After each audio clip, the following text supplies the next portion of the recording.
Welcome again. Happy Monday. I hope everyone had a nice weekend and a nice Mother's Day. And I know, um, for me, uh, I'm a mother and I love my mother. I also recognize sometimes, around Christmas and Mother's Day, different things come up for different people. So, later we'll have some time. And if anyone wants to talk about that, if anyone has kind of challenges, um, we can certainly talk about that. Uh, Stuff just tends to come up around holidays and things like that. I like to start all of the classes with just a brief meditation, quieting our minds and just arriving in the space.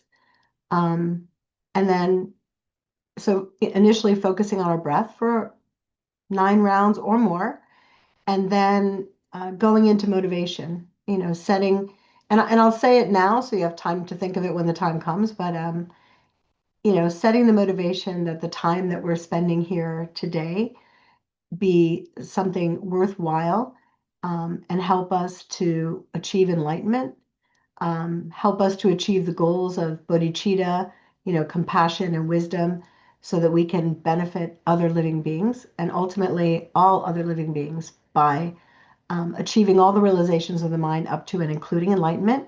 And I know last time we talked, um, there's some things with a grain of salt, that maybe we can put on the back burner temporarily, like whether or not there's past and future lives, whether or not there is such a thing enlightenment, whether or not karma is as we're going to talk about. All of those things, it's okay to have like just some healthy skepticism or questions initially. So don't want to discourage that. So to whatever degree you're comfortable in setting that motivation, and I think it's safe to say, may I, may this become a cause for reaching my highest potential. And that's probably something everyone's super comfortable with, I would hope. And, for me, that's enlightenment. But if you're not comfortable thinking of it like that, I think highest potential is a good way to start. So the camera's in a little weird angle for me. So, but let's take a moment and sit comfortably, but with your spine straight.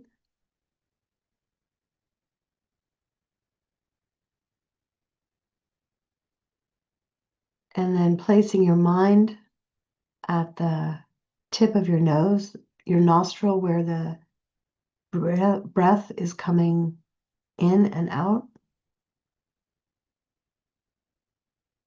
and try to maintain your focus there on your breath. And if it wanders, just bring it back gently.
Now setting our motivation,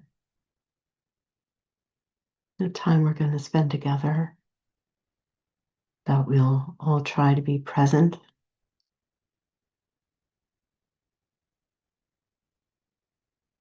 And may the virtue of contemplating the Dharma, discussing the Dharma, the virtue of being in this class, may it ripen as realizations in our own mind, that we may be of benefit to every living being, that we may reach our highest potential and then be able to help others to do the same.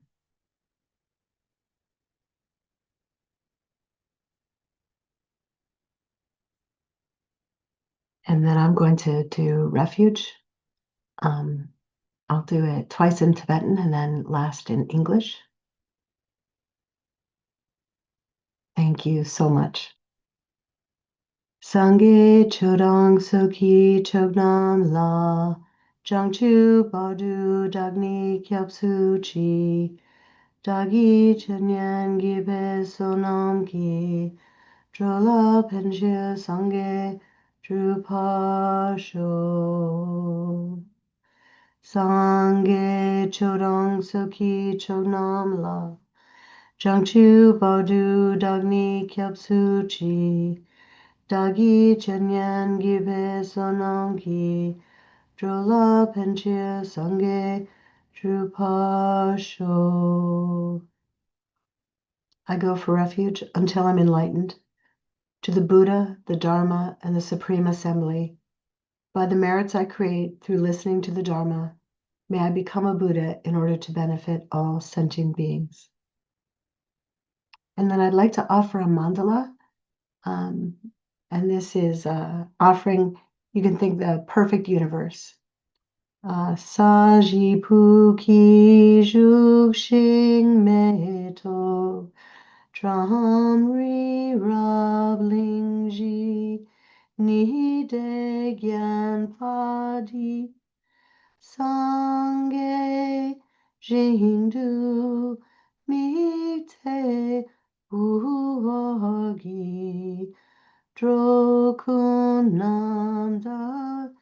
Jinla Chopa Shoidam Guru Ratna Mandala Kamniyataya Mi. So thank you all for joining. Just a little recap of some things we talked about last week. Really just basically we talked about karma as being like a movement of the mind, and the fact that there's neutral karma, there's good karma, negative karma, um, and that, basically the four laws of karma. So that karma is certain, meaning, like produces like. So we're never going to get something good from a negative deed. And conversely, we're never going to get something negative from a good deed. And I think the seed analogy holds up very, very nicely. If you wouldn't plant acorns if you wanted to get a watermelon, right? So doing the like kinds of actions for things that positive outcomes that we want to experience. And then, just the fact that karma grows exponentially. And again, seed analogy is very apropos. We do small things. And I think it's important. A lot of the focus that we'll have in this class is talking about negative deeds and then how to purify them. But all of these things are true with good deeds as well. So again, tying back to our motivation, why we're in this class, it is the small things like this, small attempts to, turning our minds towards the Dharma. These are the kinds of karmas that add up, and they grow exponentially and eventually ripen as our enlightenment, especially if we're setting our motivation in that way and then dedicating in the end. So karma grows, and part and parcel with the growth, along with the growth comes this time lag. And it's the time lag that I think is so problematic for us. If it's why we often misconnect the dots. It's why a person might decide to cheat on their taxes or something, or cheat on, just cheating or stealing. Um, because in the short term, it looks like there's going to be some positive outcome potential, right? But if the moment we did something negative, we had felt the full force of the potential of that when it ripens, then morality, it would be very easy to make good decisions. I used to have a teacher. He said, if the moment you put your foot on a cockroach, you felt your own spine cracking, then you would never do that. We would never do these kinds of actions. But there is this time lag. And then in the short term, it's possible to do something negative and then seemingly have a positive result, right? And actually, this misconnection is how we can get some really bad habits. It looks like we avoided something unpleasant. So we do this negative deed, and it looks like we benefited from it. And then it helps to create like a habit in doing those things. So this fact that karma grows and that the growth is over, could be infinite lifetimes, right? We talked about, that there are karmas that can ripen in this life, and in the life immediately afterwards. And then, there's karmas that we could plant today that may ripen eons from now. And we will talk later that we could create some causes that we can set it up so that while those karmas lay dormant, they will never ripen because we won't create the causes and conditions for them to ripen. So if we eliminate negativity from our mind stream, then we won't be creating the causes and conditions. So that's another way of, they just lay there, nothing happens. Um, and we talked about how karma is specific, meaning it's, if I'm creating the causes, then only I can experience the results. And this is why, the things that enlightened beings, bodhisattvas and Buddhas can do for us is to teach us, to share what their understanding has been, and to share the path with us as living examples, which is so much more powerful. I can offer what I can offer, but it's certainly not the same when you're in front of a being who you can just feel and sense that they are a perfect embodiment of these teachings, right? There's a lot more power there. So they're able to help us in that way, but they can't purify our karma for us. They can't take our karma away, and they can't do good deeds for us, unfortunately. But there are a lot of things they could do, like, we create connections with them, right? It's that collective karma that we can do in a negative way. And, as a country that goes to war, we can create negative karma together, but we can also create really positive karma together and create the causes for us to meet again in some kind of virtuous way. So those are the ways that they can help us. But karma is very specific. My karma lives with this mental continuum, and yours with yours. And then that karma is dormant. So it's, again, if we create the causes, then we will either experience the results or they will be laying there dormant, but that potential is there.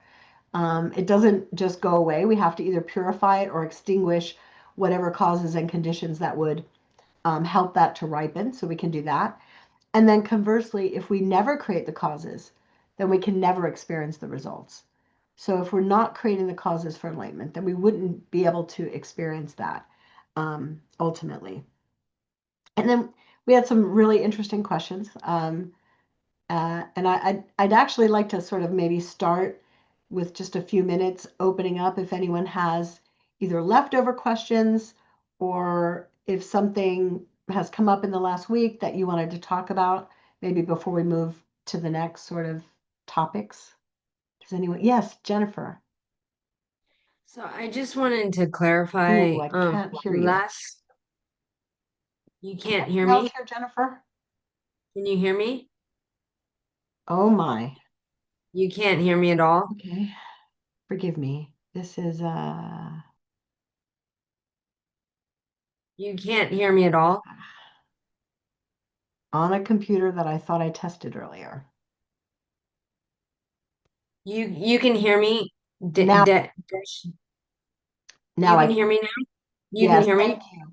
So sorry. I did a test, but I guess I didn't test sufficiently. So thank you. Yes, Jennifer. So from what I understand from what you taught about last week, if I learn about emptiness, because I just know just a couple things, I've just had a few teachings on it, so I don't understand it that well. If I learn about emptiness, which I just got a book about it, um, I um should be able to plant seeds that will ripen in this life if I learn about emptiness. So it's the in this life part that is challenging. So, and I know we did talk a little bit about that also last week.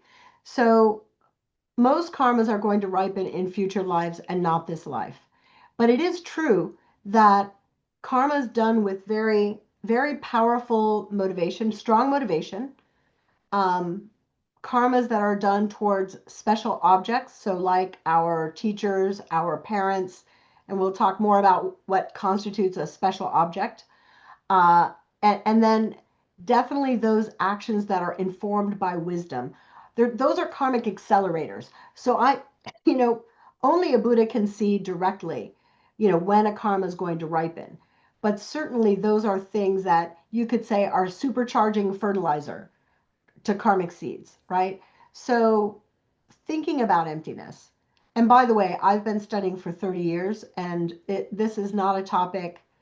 I, it's a challenging topic, which is why reading books, talking about it, thinking about it, meditating, trying to stretch our minds are helping to create the causes for us to have a realization. Because it's one thing to intellectually, understand emptiness, but even for an Arya, when they come out of that meditation where they have seen emptiness directly, appearances start asserting themselves again. And they know now through experience. So we might have an intellectual understanding and say, okay, these things are empty. Things that are happening to me and in my world are coming from deeds of my own.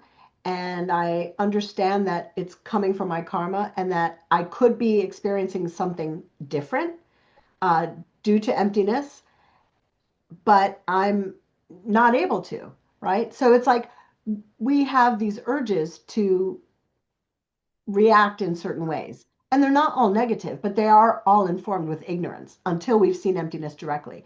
But then even in Arya, these things appear to them. So they are better equipped to to resist negative urges because they know definitively that all of their experiences are coming at them. All the way that they are experiencing the world is absolutely coming from them.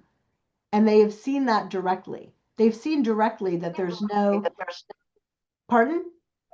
No, yeah, I didn't say anything. I'm just Yeah. So listening. so they've seen it directly. So that's a totally different thing than, we can have faith, we can have logic that says, "Oh, this is empty."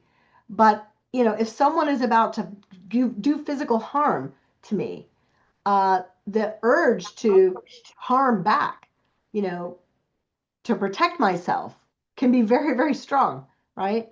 Um, that's extreme examples work well, but unfortunately or fortunately, mostly what we have are things that are not that heavy, and so seemingly, I talked about it last week, like that low level kind of radiation. It looks like, oh, if I don't accept responsibility for something, then I'm not going to have a problem at work, right? It looks like that.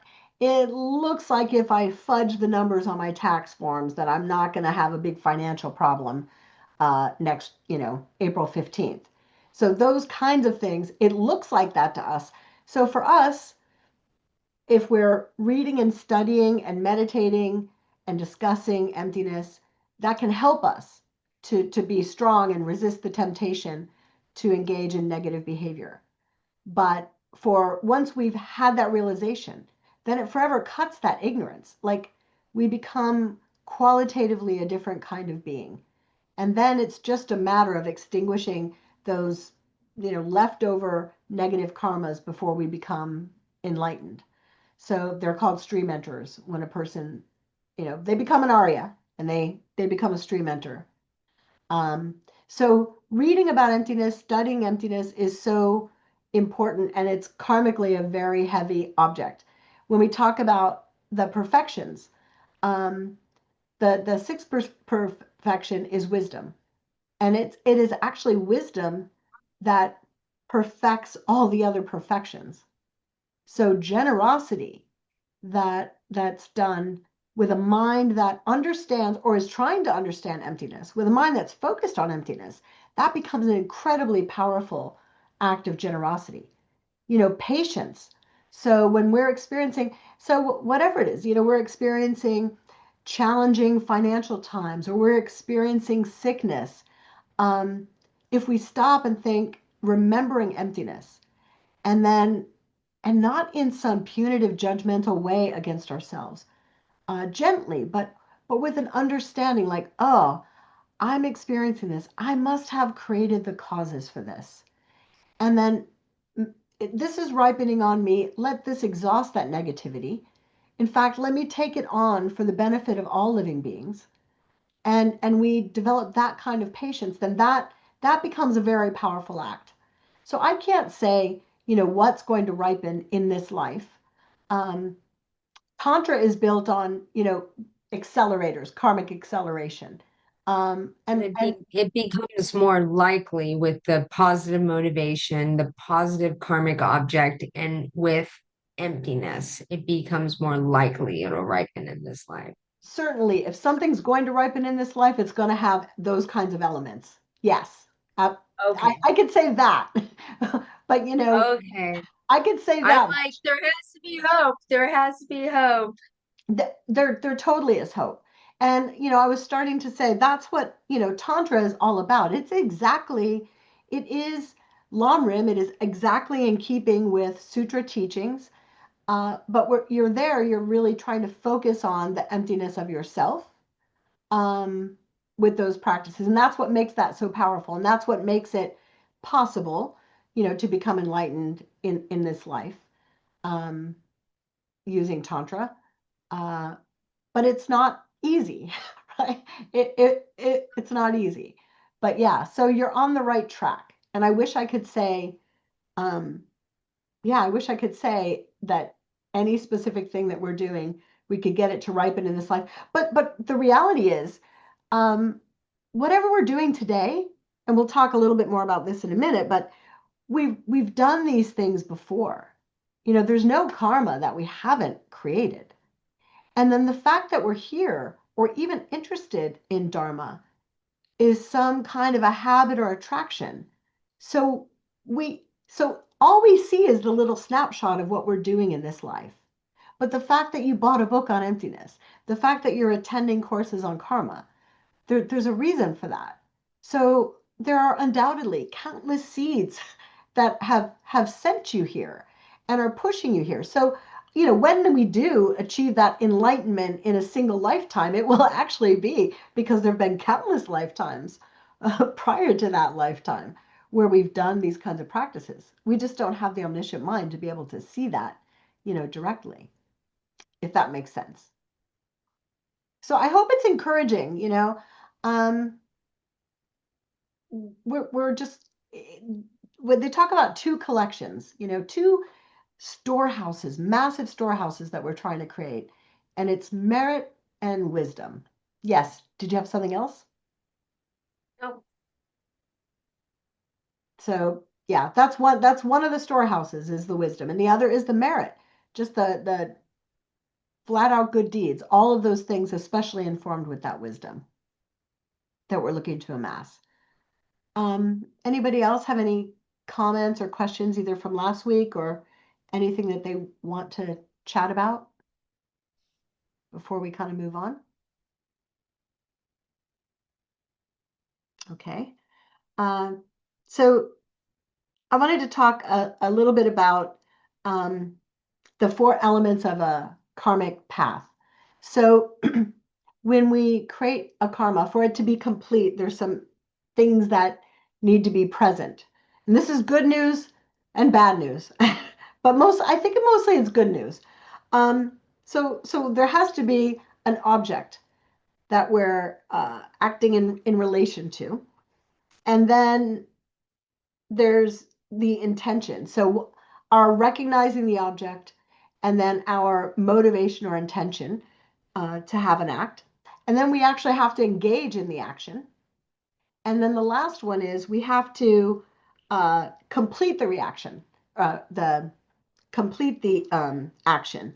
And so completing it means like rejoicing or owning it. Like I did that and I'm glad I did that. And why do I think this is good? Because I think, uh, and we're very fortunate because we are living in a world, for all of its problems, where there is still morality, where there is still Dharma and Dharma teachings. And for many of us, even though we have done negativities, I think probably I could safely assume that most of the people who would be taking a class like this afterwards are not feeling thrilled about it. It's not that feeling of like, oh, I'm glad I did that. And we might have a moment of it, right? Like, oh, I told that person off and they deserved it.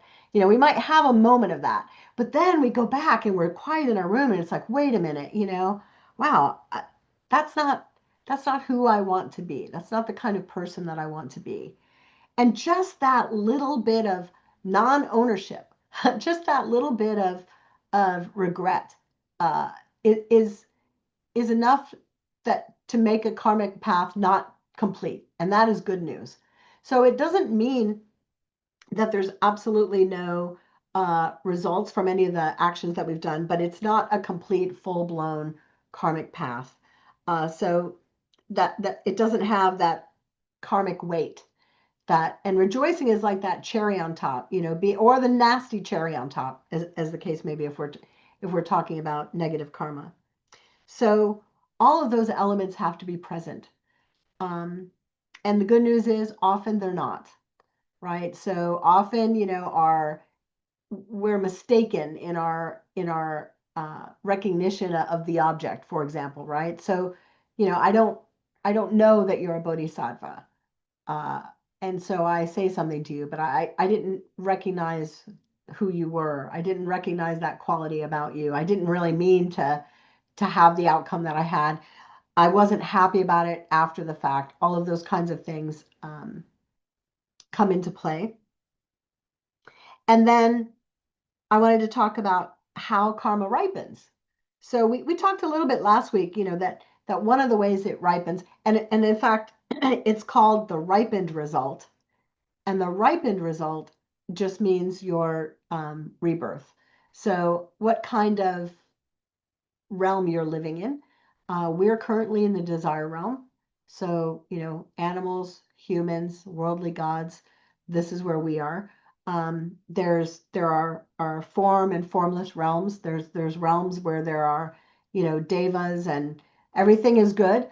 But then they wear out their good karma and then they fall back down. So they say this is called a precious human rebirth because we have, and this is really another class, but we have these freedoms and endowments. So the special conditions having been born human.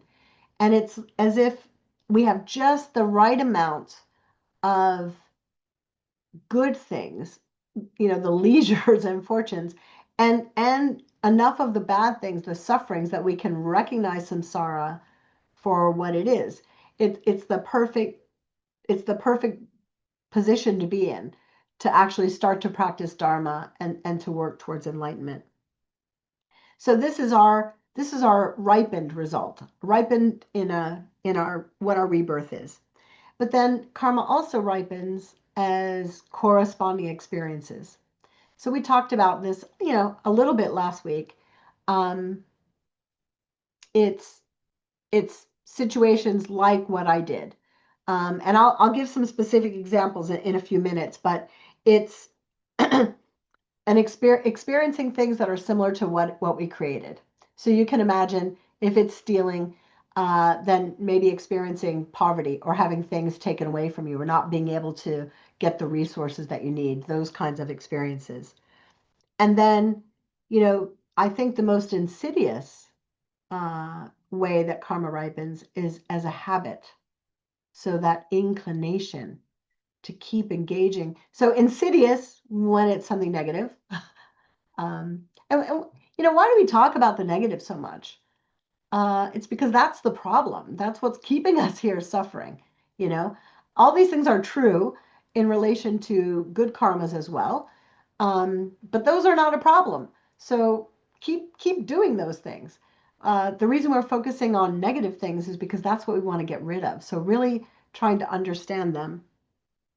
So this corresponding habit is deadly. It's the attraction to these things. It's the inclinations and the propensity to do it over and over again. It's addiction in a sense.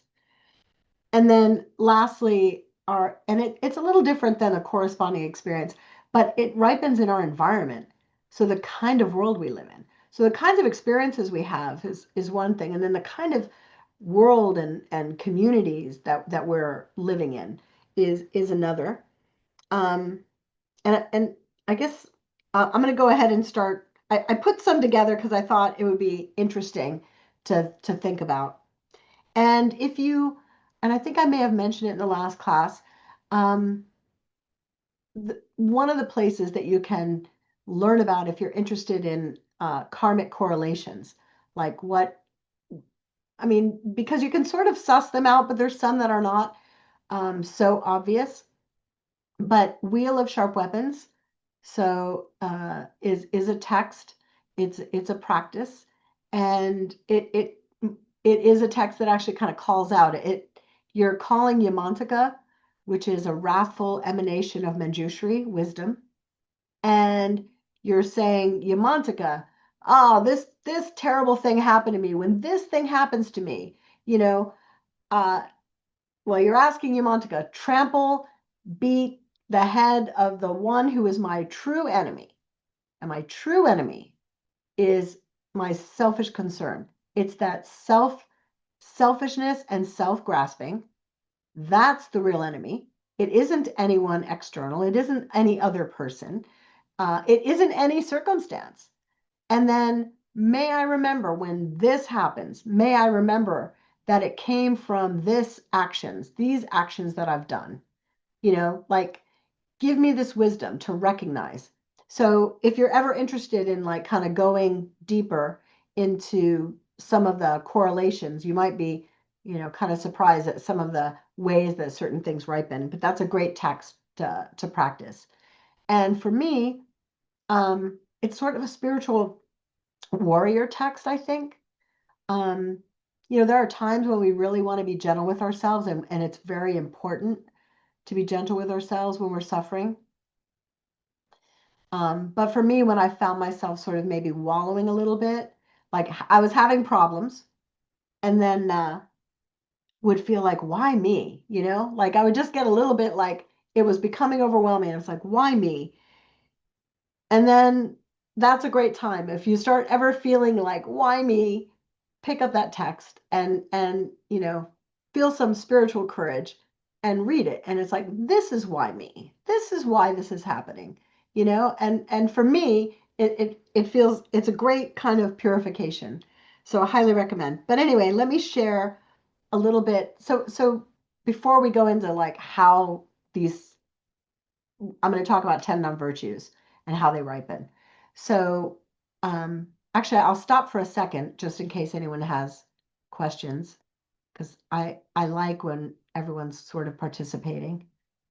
But it's okay if you don't have any, and I'll continue. Okay. So, there are 84,000 non-virtues. There's 84,000 teachings of the Buddha, and there's 84,000 non-virtues. There's lots of things um, that could get us into trouble.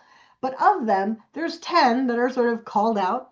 And of those 10, there's three of body, three of mind, and four of speech. And anytime I've ever heard the teachings on this, it's always been reinforced watch our speech. We can do so much damage. And this is one that we it so we're not connecting the right dots, I'm sure, because we have the time lag, and we talked already. Karmas mostly are not ripening in this life, but sometimes with our speech, it sure feels like instant karma. You know, uh, I have seen where you have a lifetime of relationship with someone, and then someone says something, and that just dramatically changes everything. Words can be so incredibly powerful, and something to be super careful with our speech.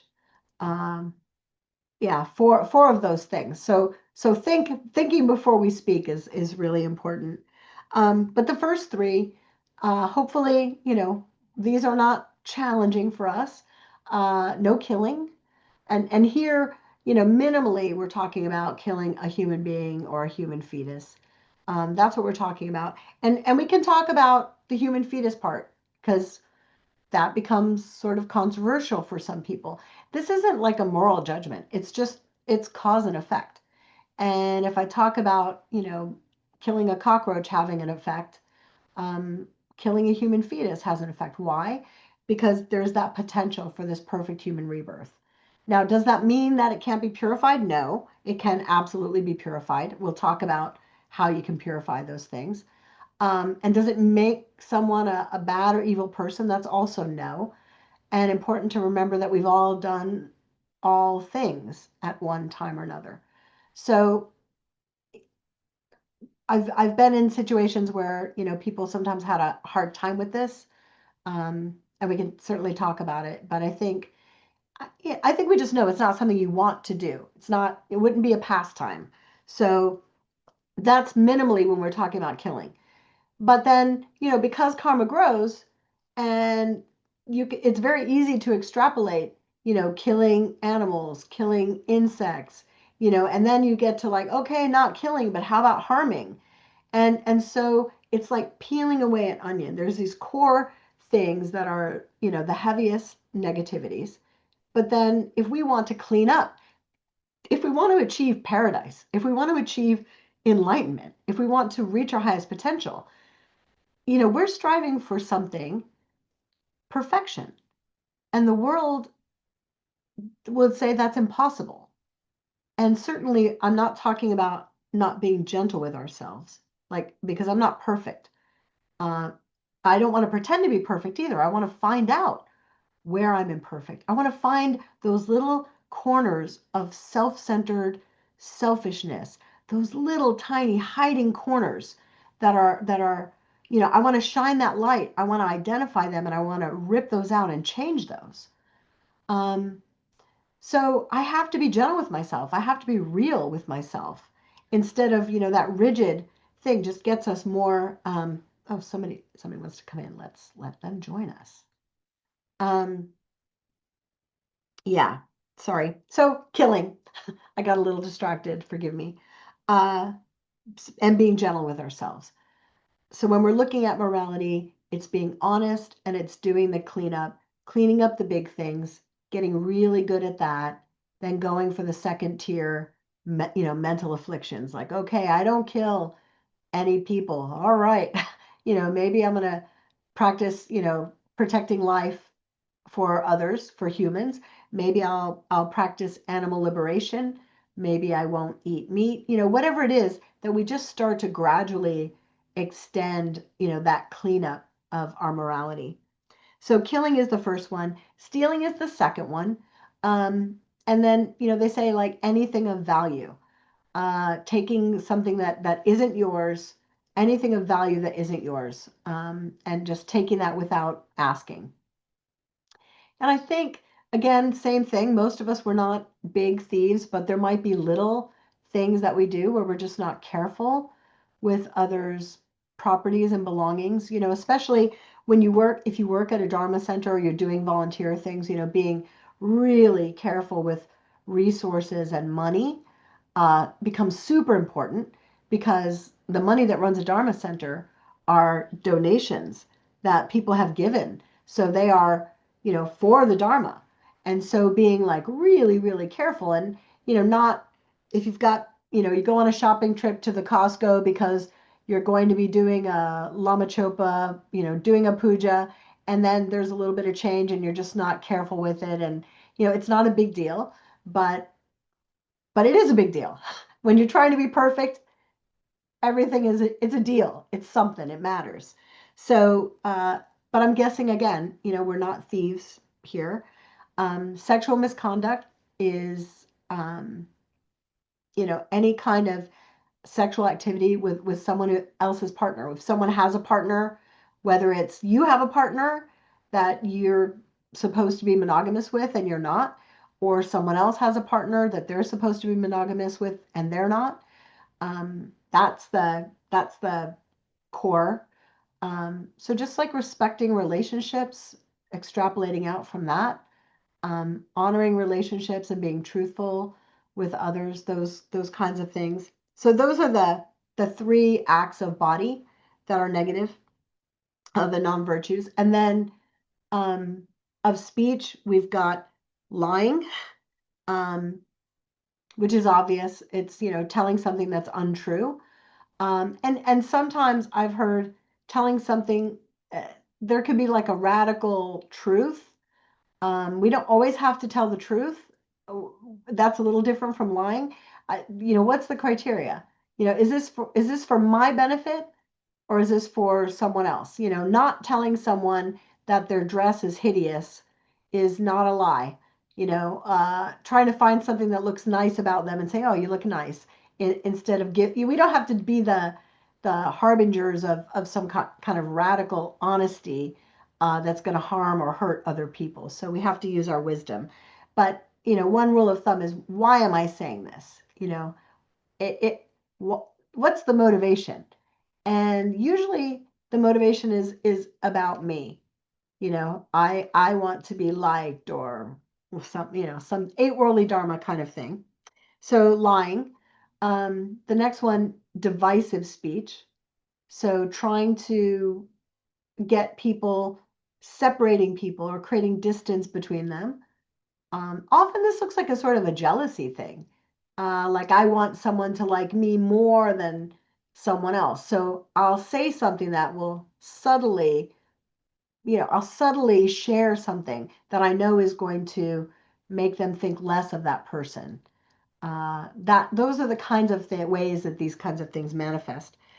And then harsh speech, just being unkind. I thought I let that person in. Sorry. Um, being unkind, being harsh in our speech, um, airing judgments, things like that. And then just idle gossip. And there, the idle speech, there's a time and a place for that. Um, Sometimes to make other people feel comfortable. We don't always have to be like the holy seeming people. Sometimes that really can make other people feel totally uncomfortable and it's false. Like there's a lot to be said for, just being with others and being relatable.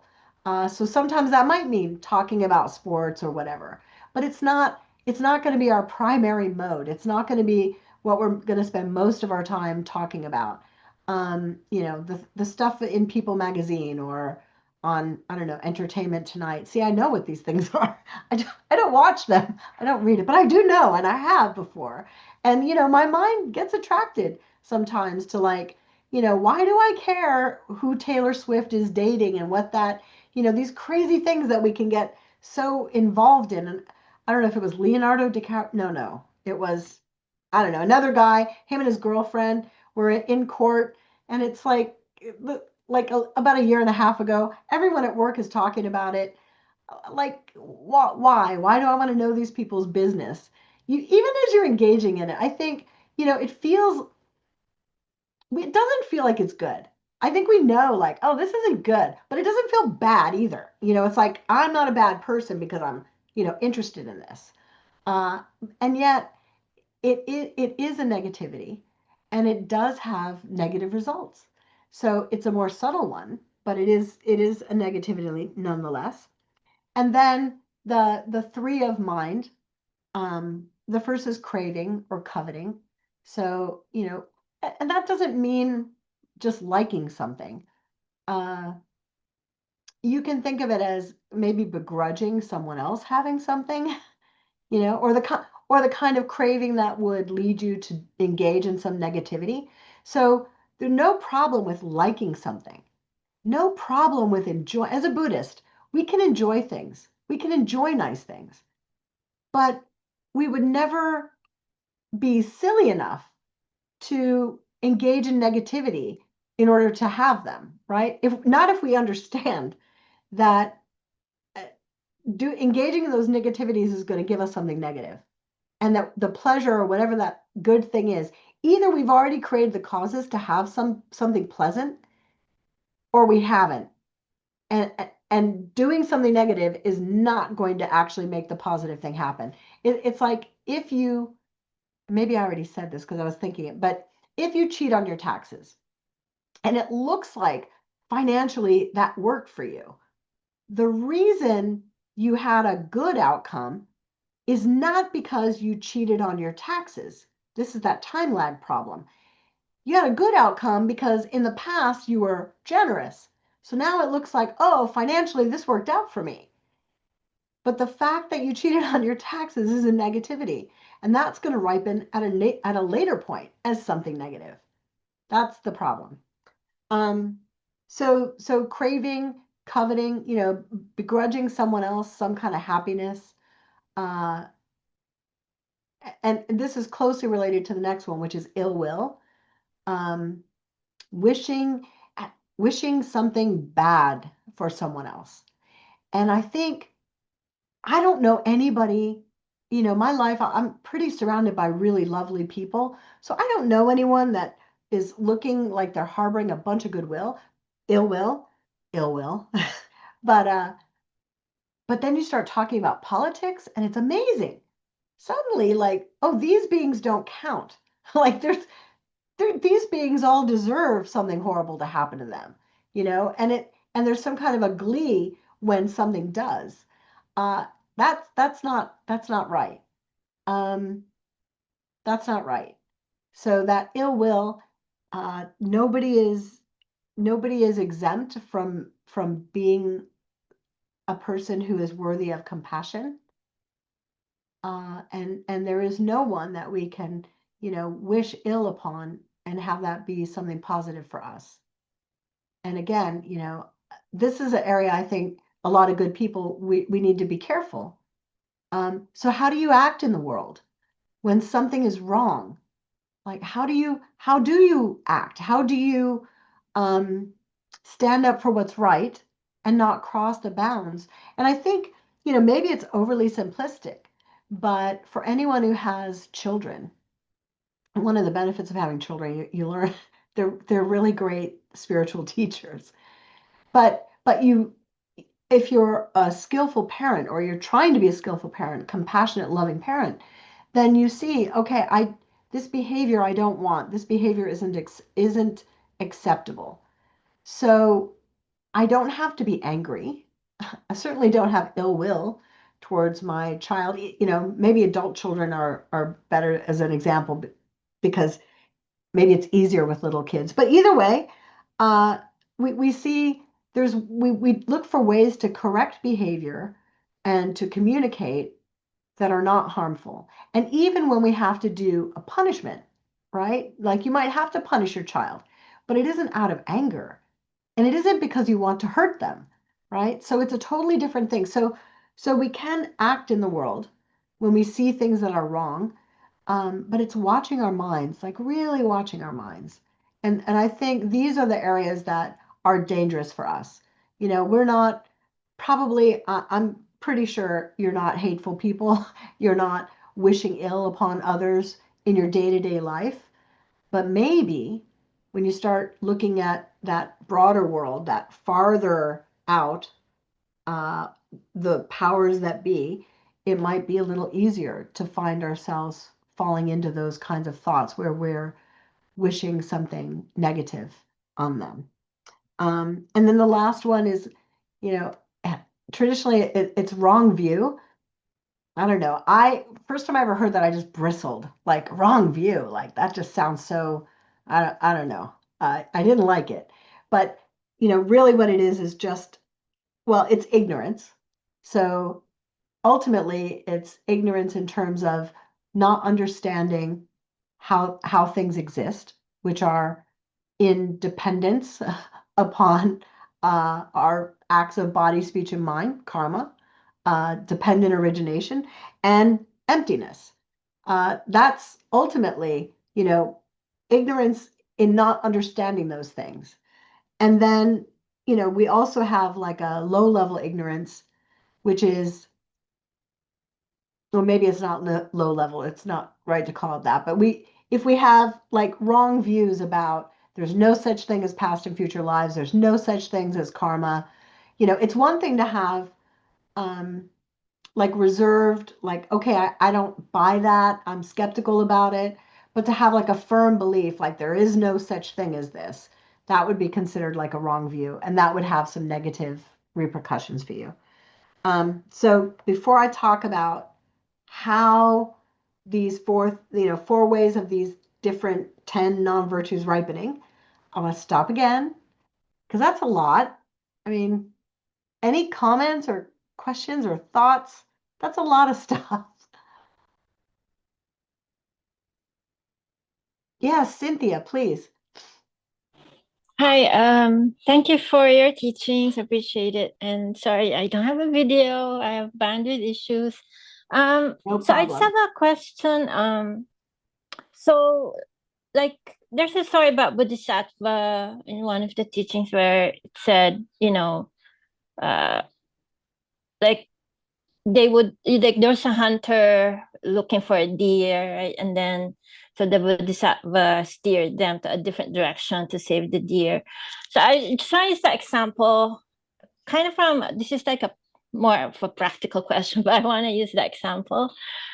Like in that case, I kind of know maybe that's mixed. I don't know. They do these deeds knowing that it might have mixed kind of results in terms of karma. But in the case of that, I guess I want to know what is a Bodhisattva thinking at that time? Like, I want to know as an aspiring, or I want to be an aspiring Bodhisattva.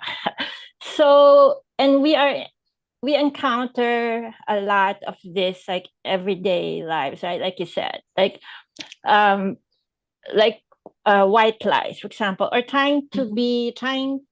we have this good intent of trying to protect feelings, for example. Mm-hmm. But in doing that, then we end up doing something negative, or we know that it's negative based on our studies, but then maybe we will make the person happy. So it's good intent, but then we know it's kind of negative based on our learning. Yeah. So going back to the Bodhisattva, are they thinking like, are they rejoicing that they saved the deer? This is like the complete, like when you complete the action, would it be appropriate to rejoice that you saved the deer? And then the Absolutely. action itself, maybe try and do some purification. Is that the correct way to think about it? So, a Thank you. bodhisattva, no, it's a great question. So, a bodhisattva is like a qualitatively different kind of being than we are. They are 100% motivated night and day by how they can benefit other living beings. There's no there's no selfish thought present. Uh, so everything they do is completely to benefit others. So, the problem we have is that we have a mixed bag. They don't have a mixed bag. And they would be willing, like, so if the thought was they would be willing to take on a negative karma, and this, I guess I want to do a commercial for Wheel of Sharp Weapons because I love the text. But in the Wheel of Sharp Weapons text, that at the end, you know the reciter, you're reciting, the reader is, willing to be in hell for the benefit of all beings, would be willing to do that. And then what's interesting, so we've already talked about we can't do that for someone else. But the willingness to develop the willingness and the great compassion, the overwhelming compassion to help other living beings, that is such a powerful cause that immediately, if you were to be in hell, hell would be instantly transformed. And that's what happens in Wheel of Sharp Weapons. Like you muster up this wish to help living beings, this responsibility, this willingness to suffer. And that willingness itself is what transforms hell. And in the text, the guards of hell just sort of drop their weapons, and it just becomes you can't, they couldn't go to hell if they wanted to. And they might want to in order to help a living being. But I don't think that answers your question. I think what you're talking about is an example of a bodhisattva behavior, and then we as aspiring bodhisattvas wanting to be more aligned with that, wanting to become like that. What do our actions look like? So, telling a lie and to save someone or to help someone. This is why we meditate, to really know our minds, to, as I said earlier, uncover those hidden little places where we have negative things hiding out.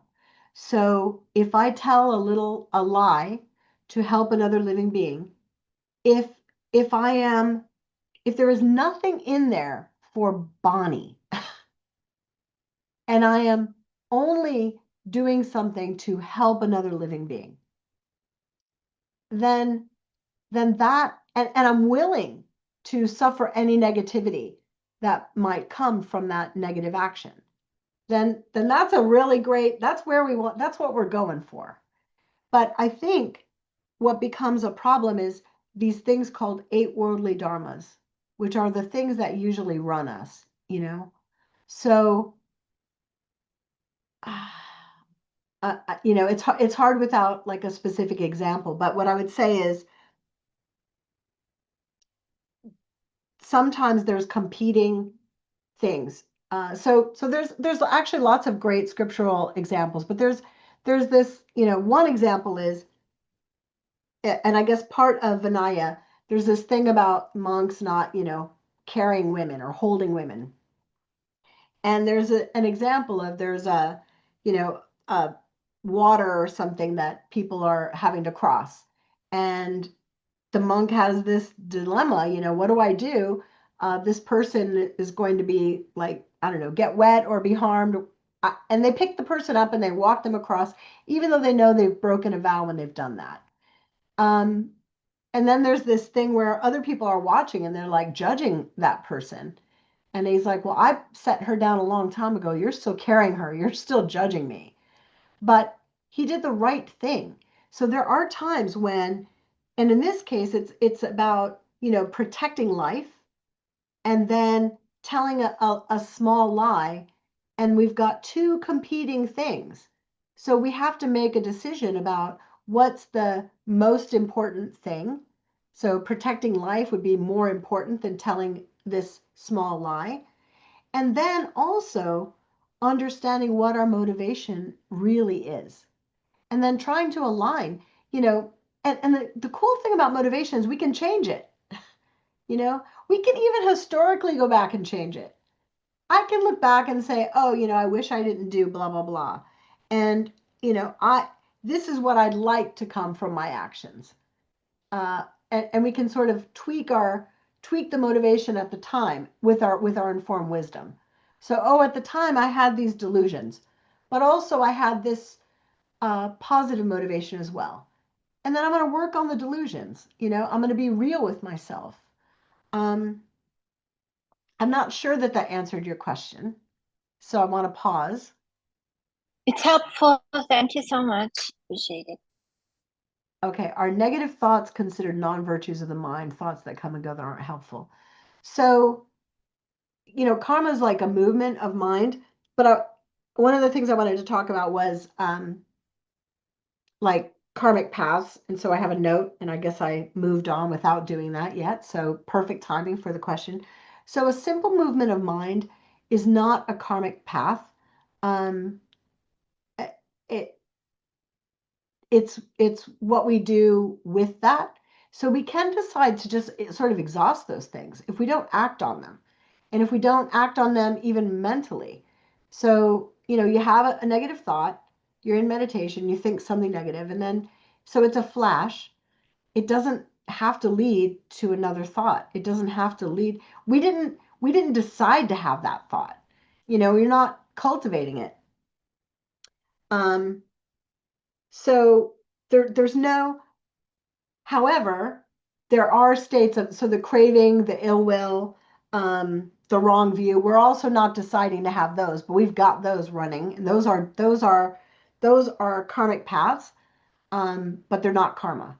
So so you can think of those thoughts that just pop in your mind as like some kind of like ripening from the past. We've probably thought these things, had a habit, but we can let them go, the things that are not helpful. Good not to ruminate on those things. Really good to ruminate on positive things though. It's good to for everything that we when we're talking about negative karmas, doing the converse or thinking conversely with positive karma. It's good to ruminate on that. It's good to think about over and over again, the great things that we've done and rejoice in them. And so here we can't holy beings can't give us their karma and can't do um, positive actions for us. We can't get their karma, but we can associate with their karma by rejoicing. I love this. Lama Zopa Rinpoche, and forgive me, I don't. He would give a number, like an exact number, of the percentage of karma that you would get just by rejoicing in the goodness of what other living beings are doing. Think about. So if you're having a bad day or a day where you don't feel you've been really productive in terms of virtue, think about uh, think about all of the amazing lamas, and they don't have to be Buddhist, but certainly you could think about His Holiness the Dalai Lama. Think about the vastness of FPMT and all the things that they're offering, all the things Thupten Norbaling is offering. Think about Mother Teresa. Think about all the charities or the good actions of others, and just like think about it. This is where we can get into the trial of I want to say Leonardo DiCaprio. It's not him, but I'm glad I don't know who it is. But I know it. I know it, I know that there was a trial, and I know that it was a big deal. But instead of yes, Johnny Depp. Thank you. Johnny Depp, poor Johnny Depp. Everyone's like focused on his life and wanting to know and whatever. Instead of that, like thinking about like, oh, reading spiritual biographies, autobiography of a yogi or, and reading spiritual biographies, uh, and rejoicing, like thinking, wow, how amazing, admiring and rejoicing. Like you are you're joining you're saying that's me. That's a thing that I like. That's something that's important. And that's how I think you end up getting a part of the karma. Like I'll be honest, I don't know how that works, but to me logically it's like, oh, I'm, the same way of like later when we talk about purifying, it's regretting something like distancing. Uh and if you regret something, then you're not creating that full karmic path, right? So in a good way, let your mind go on those kinds of thought trains, and allow yourself to feel inspired and get your 10% of good karma. At the end of the day, if you're doing your dedication and you can't think of anything great you did, well, think, well, hey, you know what I did today? I thought about all the amazing stuff His Holiness the Dalai Lama has done, or I thought about, all the whatever, pick your favorite charity, all, how they're helping other living beings, and all the activity at the Buddhist center. And oh my gosh, like, I mean, this is a Monday night, I don't know what time it is where you are, but here we are, like all the things we could be doing. And it and it's a small thing, but it's also a huge thing. like if you think about countless lifetimes and everything that's available, good and bad that we could be doing right now, the fact that this is it, this is where we are, is kind of a huge thing. It's important to dedicate it. Um, and it's good to feel good about it. Like, okay, there's a lot of things I could be doing, but I'm trying to understand Dharma. I'm turning my mind towards that. I want to be part of a community of people who are all kind of in the trenches, working on themselves together. And that's a huge thing to rejoice in. So I think I went off on a tangent there. But, so negative thoughts that pop in our head, don't put too much value or weight in them. There's this thing, if you've ever had initiation, like His Holiness will do an initiation, and often they'll give you a special piece of kusha grass. You put it under your pillow. They say, observe your dreams, before you come back for part 2, the next day. And then you go back and you observe your dreams, and then maybe you had a great dream. Maybe you had a dream that I don't know, you achieved some rainbow body, or deities are appearing to you, or you're getting messages from your lama. You have a great dream. Awesome. What if you have a bad dream? Like you are chasing people down yourself, or you're running away from people, or some kind of horrible crazy nightmare. And the next day you show up, and people always want to know, like, well, what about my dreams? And then what you end up getting told is, well, don't put too much into them. So, like, notice it, but we don't have to put too much into them. So if it's helpful, to put a little into it, if it's going to be something that's inspiring and encouraging for you, then yeah. Um, to that extent, give it some weight.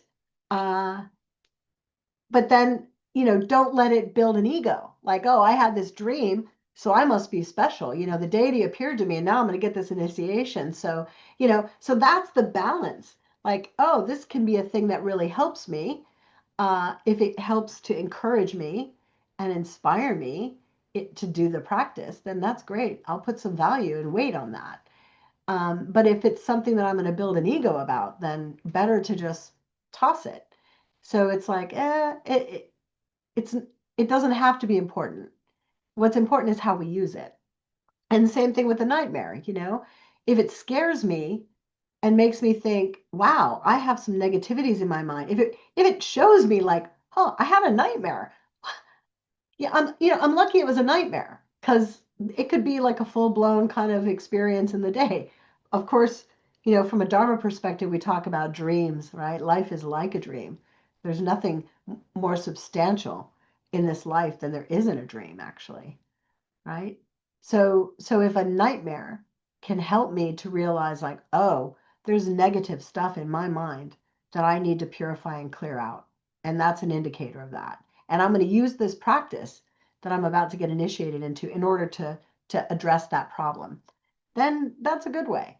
But if I'm going to become afraid and discouraged and like, oh, I'm worthless, I'm the night before I'm getting this initiation, I'm having these terrible dreams, I must be a horrible person. Well, then that's counterproductive. So let it go. So same thing. Any thoughts that pop in our head that are not constructive, just let them go. Just watch them go, if we can. And if we can't, then it's like, okay, what is this telling me? How can I use it in the development of myself?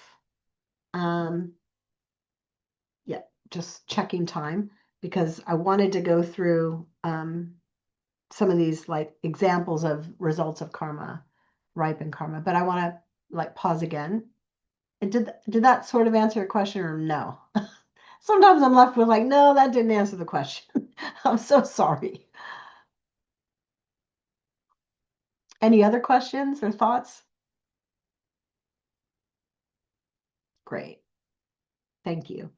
So I'm probably not going to get through all of this, but I wanted to talk a little bit about these 4 ways that things ripen. So negative acts of body. So the, killing, stealing, sexual misconduct. So the ripen result would be being born in a lower realm. So that one's kind of easy. In fact, it's the same for all these negative actions. Any negative action, when they say the ripen result, they mean fully ripen result is a rebirth, and a rebirth in a lower realm. Corresponding result experience. So for killing, you have a short life or poor health. For stealing, you lack financial resources or just lack resources. Sexual misconduct, people are always trying to take away your partner, or you experience infidelity. Corresponding habit, this is the same for everything. It's a corresponding habit. You're attracted to those things in the future. You love to hunt. There's people who love to hunt. And I'm not saying they're bad people, because I've definitely hunted. We've done everything. I'm not better than them. I'm just fortunate that in this life, that's not something I'm attracted to. And by the way, that is sort of the attitude when we're looking at others, is just recognizing, like our karmic handbags are all very, very full. It's not, to sit in judgment. It's about, you know, looking at ourselves and living up to our moral ideals. Um, but there's people who love to hunt. They love to kill. It's interesting. We used to work in an office, and really nice guy in the office, and I'm obviously a Buddhist, but I wasn't like a coming off heavy-handed, whatever. And he came into my office and he saw, pictures of my llama, and he would ask me different questions. And he was a hunter, and he's like, "So what do you think?" And I'm like, "Well, and I kind of tried to tell him, it's not ideal, it's not good, but from my perspective, but it doesn't make you a horrible person. Um, and then he was about to go on a hunting trip, and he said to me, "Is there anything that I can do?" And I'm like, "Oh, I'm not an omniscient being, but you could say like Om Mani Padme Hum. I thought maybe you could do some beneficial thing for the animal when you're out hunting." So he goes on this African safari trip, and he comes back and he says, "Thank you so much. The mantra worked. I was able to kill a lot." And I thought, oh, I'm not the skillful messenger. Like I clearly I didn't get my point across, because he was using Om Mani Padme Hum to help him kill more animals. But I thought afterwards, like, okay, it was obviously a combination of my lack of skill in presentation, and then, his lack of understanding. But at the end of the day, I got to think, like, this guy's out there and he's Om Mani Padme Hunging like crazy. So he's doing a good deed with not a good motivation, but, mixed bag. Something good has to come from that, I think. Uh, yeah, so anyway, corresponding habit. So, liking to kill, or, have being compelled to steal, being a kleptomaniac, or, whatever, or sexual misconduct, being a person who's super promiscuous and doesn't care about other people's relationships. So you have that kind of habit. And then the last one is, ripening as the environment. So Um, you know, if you've been a killer, it's like living somewhere that's violent, somewhere that's dangerous, somewhere that's unhealthy. You would be born living it, human rebirth maybe, but living in a war zone. That would be what your environment could potentially look like. That's a way that the karma of killing could ripen, in the form of your environment. In the form of stealing, uh, not dissimilar, also dangerous, a place where crops don't flourish, where there's famine or incredible poverty. And then sexual misconduct, uh, living in filth, living where there's disease and illness. So these are ways that karma can ripen. So ripening in the four ways: as a rebirth, as a corresponding experience, a similar experience, as the corresponding habit, and as the environment. And so I think we only have 15 minutes. So I think I'm going to stop there. And then next week we'll start out, and I'll make it brief. Just talk about, some of the ways that, speech, negative virtues of speech and negative virtues of mind kind of ripen in our lives. Again, the ripen is in a lower realm, and then the habit is easy, but maybe some of the other ones might be interesting. So pausing again to see if this is a great time for, I don't know, any kind of discussion. We don't have a lot of time, but a little bit. If there's something, and it can be slightly off topic if you have anything compelling.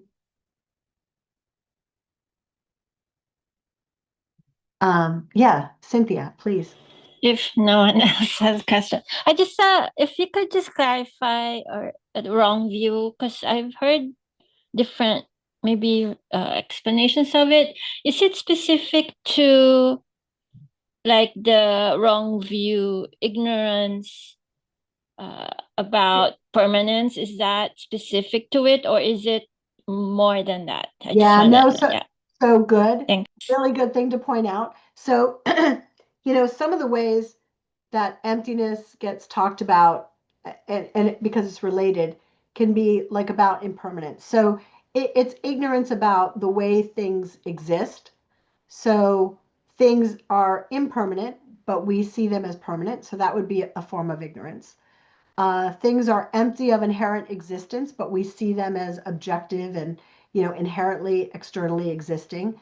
So all of those are wrong view. Basically, just not in accordance with how reality is. But then also there could be these like intellectual, like hard decisions about things like. So ultimately, it's ignorance of how things exist. And then also we could say, having firm intellectual beliefs like, I don't believe in past and future lives. I don't believe in karma. Those kinds of things also can fall into the category of wrong view. And Nim and Debbie, you have a question or a comment? Yeah. Yeah, Bonnie, you touched on stream entry earlier on. With stream entry, we do have the opportunity to cut the doors to the lower rebirth, right? Absolutely. And also within 7 human lifetimes, we'll achieve. Absolutely. Yeah. Yes. Yes. Nail on the head. Absolutely. Yes. So that's what a stream enter is. Like they've entered, you can think about like normally, and you sometimes hear like that suffering beings are like being thrown in this stream of turbulent waters of our negative karma, right? Like we're carried away by the turbulent waters of all the stuff we've created. A stream enterer is like woohoo. It's like they saw emptiness directly.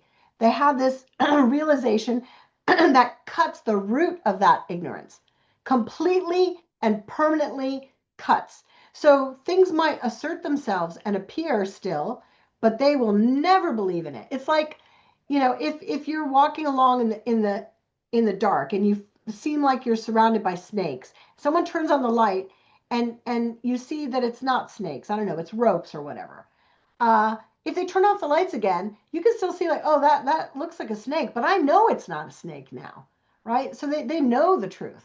So now they have, as you said, a limited amount of lifetimes, and in every one of those lifetimes, they're going to be perfectly cared for by lamas. They're going to have dharma. They're going to get all the realizations they need to become fully enlightened beings. They're going to extinguish the causes, right? So like once you are a stream enterer, you may experience some negative things, but then, yeah, like, oh, okay, this is a result of my karma. I'm running it out. I've created the causes for this. And so a terrible thing happens, but it's not terrible anymore because it's like, oh, it's the exhaustion of something negative.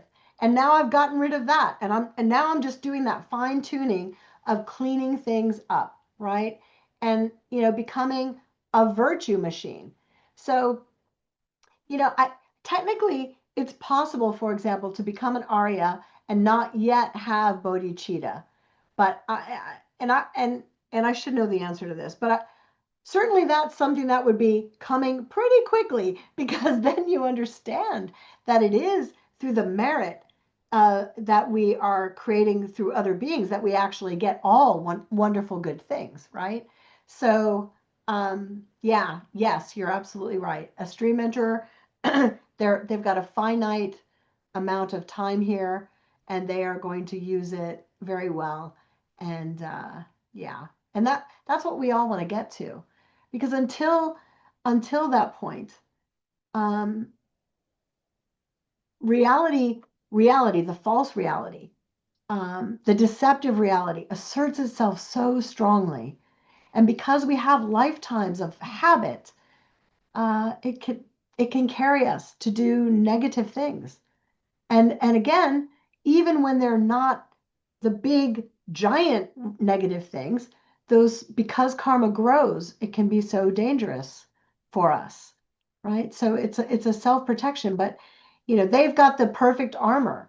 Actually, the armor is bodhicitta, and then maybe like the sword. They've got the perfect sword to cut all delusions. Something comes at them and they just know, like, oh, okay, this, I created the causes for this. And like, wow, what a relief that would be. Because until then, I struggle. I get in situations and, 30 years of practice, and we're not bad people, but we're ignorant people. And so long as we're just ordinary people, we're candidates, and we're candidates for the lower realms as well, right? If we're not a stream enter, all the good karma that I do in this life, and this is why it's so important to dedicate, um, a moment of anger aimed at a bodhisattva, can create some really negative stuff. And do I know who a bodhisattva is? Do I know for certain who's a Buddha? Um, is it possible that there's Buddhas that look like normal people that I'm interacting with, and they're pushing my buttons to help me? This is like a nice pronoia instead of paranoia. Like, oh, and I think it's a healthy spiritual practice to sort of vacillate, between one, okay, I have to take responsibility. Like, we must take responsibility. Like, in this world of billions of people, and how about countless planets? I have the, sorry, my to let me know when to let you guys go and stop talking. But in countless lifetimes, you know, in multitudes of planets, countless numberless beings, I have had liberation thrust in the palm of my hand. So, I mean, that's what these teachings are. It's liberation thrust in the palm of our hands. And so I have a responsibility to try to practice, like, in the grand scheme, this is rare. So having that thought, like, wow, I have this, and maybe countless beings are counting on me, like, oh, poor them. Like, they're counting on me. I better get it together, you know. Um, but then the other thing is this pronoia of like, wow, maybe I never met a being who wasn't enlightened. Maybe I'm surrounded by Buddhas and Bodhisattvas, and everything they're doing is trying to show me my own mind, trying to help me clean it up. Even if they're looking like they're doing negative things, it's to teach me some kind of a lesson. And that's a nice place to be. So it's one or the other. It's like everybody is enlightened except for me, or like, oh my gosh, what if they're counting on me? And vacillating between those two, I think, is part of what a practitioner's life looks like, right? The alarm went off, but I'm really super grateful for all of your attention.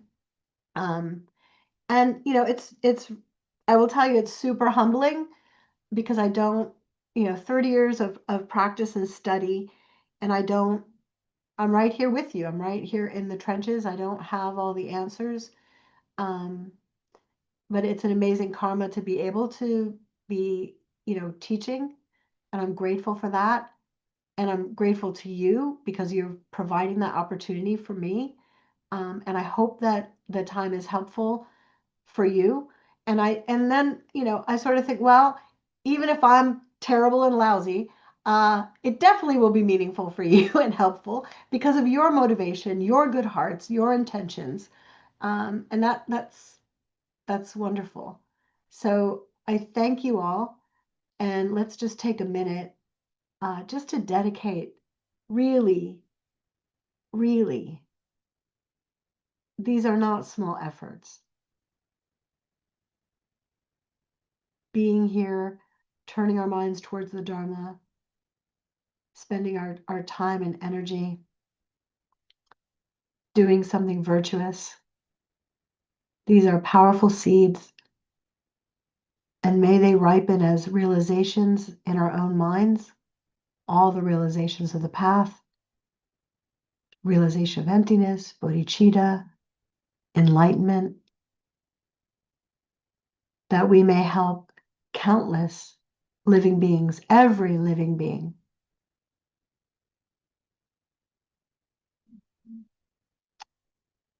And then that our teachers have long and healthy lives, that Dharma centers thrive, that our fellow students also have strong practices, long, healthy lives that enable them to practice and also gain realizations on the path, that we continue to meet again and again to help each other.